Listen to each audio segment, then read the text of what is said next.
So let's start with the next topic, two different credit situations. So first of all, let's understand once again the meaning of credit or loan. It refers to an agreement in which the lender supplies the borrower. Lender मतलब पैसे देने वाला, borrower मतलब पैसे लेने वाला, with money, goods और services in return for the promise of future payment. तो क्रेडिट एक ऐसा एग्रीमेंट है जिसमें जो पैसे देने वाला है वो borrower को पैसे देता है, ठीक है, बट वो उसे फ्यूचर में एक प्रॉमिस मांगता है कि वो उसको ये सारे पैसे जो है वो वापस कर देगा. अब जो क्रेडिट है इसका दो तरह के इम्पैक्ट है, पॉजिटिव इम्पैक्ट भी आता है और नेगेटिव इम्पैक्ट भी आता है. तो इस इम्पैक्ट को समझने के लिए हम टू एग्जाम्पल्स गिवन है बुक में, वहां से उसके थ्रू समझेंगे. सो फर्स्ट एग्जाम्पल दी हुई है फेस्टिवल सीजन की, ठीक है. इसमें क्या है, सलीम है, एक शू मैन्युफैक्चरर है, शू बनाने वाला है. उसको एक ऑर्डर मिलता है एक बड़े ट्रेडर से कि उसने 3000 पेयर ऑफ शूज जो है वो बनाने हैं 1 मंथ के टाइम के अंदर. अब इतना बड़ा ऑर्डर, ठीक है, वो इतना बड़ा मैन्युफैक्चरर तो नहीं है, तो इतना बड़ा ऑर्डर फुलफिल करने के लिए उसको क्या है, कुछ पैसे चाहिए, जैसे कि उसको कुछ वर्कर्स चाहिए होंगे, कुछ रॉ मटेरियल ज़्यादा चाहिए होगा, तो ही वांट मनी. तो वो अपनी मनी की नीड को किससे पूरा करेगा, लोन लेके पूरा करेगा, ठीक है. तो उसने क्या किया, फर्स्ट ऑफ ऑल या उसके पास दो चॉइसेस थी. तो या तो वो लेदर सप्लायर को कहेगा कि तुम मुझे रॉ मटेरियल प्रोवाइड कर दो और एट द एंड मैं तुम्हें पे कर दूंगा, ठीक है. दूसरा ये है कि वो बोलेगा कि मुझे या तो कैश में एडवांस में आप पे कर दो और एट द एंड मैं आपको 1000 पेयर ऑफ शूज जो है वो बना के दूंगा. सो इस एग्जाम्पल में at the end of month क्या हुआ, सलीम जो था उसने अपना ऑर्डर पूरा किया, डिलीवर भी किया, उसको अच्छा खासा प्रॉफिट हुआ और एंड में उसने अपना सारा जो लोन था, जो क्रेडिट था, वो सारा वापस कर दिया, ठीक है, जितना भी उसने लिया था. सो इस केस में जो क्रेडिट है it plays a vital and positive role in the situation. क्यों पॉजिटिव रोल है, क्योंकि इसमें उसको बेनिफिट हुआ, उसको प्रॉफिट हुआ, उसने अर्निंग की, ठीक है, और सारा लोन वो वापस भी कर पाया.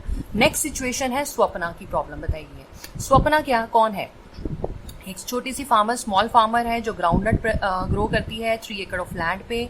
उसने मनी लेंडर से लोन लिया है ताकि वो अपने कल्टीवेशन के सारे खर्चे जो है वो पूरे कर सके, और इस होप में कि वो एट द एंड मतलब जब हार्वेस्टिंग करेगी, कटिंग करेगी क्रॉप्स की, फिर उसके बाद उसको सेल करेगी तो अपना लोन भी रीपे कर देगी, ठीक है. तो वो अपना लोन जो है वो रीपे कर देगी. बट क्या हुआ कि उसके साथ उसका बैड लक था कि उसकी क्रॉप्स जो थी सारी पेस्ट लग गया, कीड़ा लग गया उसको. फिर उसने एक्सपेंसिव पेस्टिसाइड्स भी परचेज किया, वो भी यूज किया, बट उसके बावजूद भी उसकी क्रॉप्स बच नहीं पाई, सब खराब हो गई. तो वो मनी लेंडर को नहीं रीपे कर पाई और ना ही उसको कुछ अर्निंग हुई, ना कोई प्रॉफिट हुआ. नेक्स्ट ईयर उसने क्या किया, कल्टीवेशन के लिए फिर से फ्रेश लोन लिया कहीं और से, और इस साल उसकी क्रॉप्स तो हुई बट नॉर्मल क्रॉप थी, बहुत ज्यादा उसको कोई बेनिफिट तो नहीं हुआ, है ना. So earnings are not enough to cover the old loan. ना तो वो पुराना लोन चुका सकी, ना ही नया लोन. तो वो कहाँ पे फंस गई, वो एक जाल में फंस गई जिसको बोलते हैं डेब्ट ट्रैप, ठीक है. तो डेब्ट ट्रैप क्या है कि जब आपने ऑलरेडी एक जगह से लोन लिया हुआ है, वो नहीं पे कर पा रहे, उसको चुकाने के लिए आपने दूसरी जगह से लोन लिया, फिर आपने वो भी नहीं पे कर पा रहे, फिर आप तीसरी जगह से लोन लेते हैं. तो इस तरह से क्या है, आप एक ट्रैप में, एक जाल में फंस जाते हैं और इससे निकलना आपको बहुत मुश्किल लगता है, क्योंकि एकदम से आपकी अर्निंग बहुत ज़्यादा इंक्रीज नहीं हो जाएगी, ठीक है. सो रूरल एरियाज में जो मेन डिमांड होती है क्रेडिट की, वो किस चीज़ के लिए होती है, क्रॉप प्रोडक्शन के लिए, क्योंकि उनको सीड्स के लिए fertiliser, pesticides, water, electricity, repairs of equipment के लिए क्या चाहिए होते हैं, लोन चाहिए, पैसा चाहिए. तो इतना फार्मर्स के पास पैसा होता नहीं है तो वो लोन ले लेते हैं, ठीक है. और वो ये प्रॉमिस करते हैं कि जब वो हार्वेस्टिंग करेंगे, कटिंग करेंगे अपनी क्रॉप्स की, तो उसको सेल करने के बाद वो सारा कुछ पे कर देंगे, बट एक्चुअल में वो पे नहीं कर पाते हैं, जैसे कि इस केस में आपने स्वप्ना के केस में देखा, ठीक है. तो credit in this case pushes the borrower into a situation from which recovery is very painful, ठीक है. सो वन सिचुएशन में क्या हुआ कि क्रेडिट ने हेल्प की, उसकी जो शू मैन्युफैक्चरर था उसकी अर्निंग्स इंक्रीज हुई, उसको प्रॉफिट हुआ, ठीक है. उसने सारा कुछ जो है अपना जो प्रॉफिट था, जो लोन था वो रीपे कर दिया. लेकिन एक सिचुएशन ऐसी है जिसमें कि क्रॉप फेलियर के कारण वो डेट ट्रैप में फंस गई वो फार्मर, ठीक है. And to repay her loan she has to sell a portion of her land. उसको अपनी लैंड का कुछ हिस्सा बेचना भी पड़ा, and she is clearly much worse off than before. तो अब उसे क्रेडिट लेके उसको कोई बेनिफिट नहीं हुआ, इवन की जो उसकी लैंड अपनी थी उसका भी कुछ हिस्सा उससे चला गया. So whether credit should be useful और not, it depends on the risk in the situation and whether there is some support in case of loss. तो ये डिपेंड करता है किस सिचुएशन में आप लोन ले रहे हैं और are you able to repay the loan or you are not able to repay the loan. So situation के ऊपर बहुत डिपेंड करता है. That's why credit has a positive impact as well as negative impact. ठीक है जी. तो I think ये topic आपको हो गया क्लियर. सो चलिए करते हैं अपना next topic, terms of credit. अब एवरी लोन एग्रीमेंट जो है वो उसमें क्या है, अगर आप लोन लेते हैं तो आपको इंटरेस्ट रेट भी पे करना पड़ेगा और आपका इंटरेस्ट रेट है वो हाई भी होगा एज़ कम्पेयर टू जो आप डिपॉजिट्स में इंटरेस्ट लेते हैं. तो अब इसमें क्या है कि बैंक अगर आपको लोन ले देगा तो ऐसे तो नहीं दे देगा कि ऐसे तो कोई भी जाए आप बैंक से लोन मांगे और बैंक लोन दे दे. आपको भी पता है कि कितने फ्रॉड केसेस हैं, कितने फ्रॉड लोग हैं, कंपनीज हैं जो फ्रॉड हैं, जो एक्चुअल में जो लोन है वो उसको मिसयूज़ करते हैं मनी को.